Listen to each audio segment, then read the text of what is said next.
एका प्रदेशाने स्वतंत्र राहण्याचा निर्णय घेतला, पण तो निर्णय फक्त 227 दिवसच टिकला. नमस्कार मित्रांनो, तुम्ही पाहताय जगात काय चाललंय.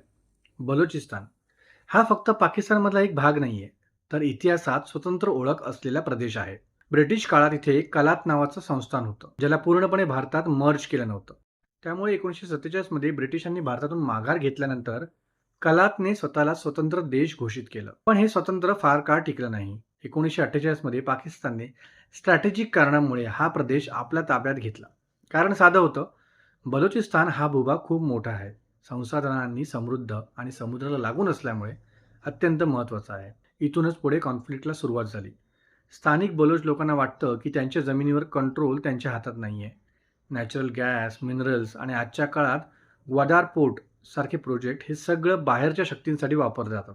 पण स्थानिक लोक डेव्हलपमेंटपासून दूरच राहतात. म्हणूनच बलुचिस्तानमधला संघर्ष फक्त बंडखोरी नाहीये. तो एक क्लासिक जिओपॉलिटिकल केस आहे, जिथे आयडेंटिटी, जिओग्राफी आणि रिसोर्सेस एकमेकांवर आदळतात. आणि म्हणूनच हा प्रश्न आजही संपलेला नाही. पाहत राहा जगात काय चाललंय.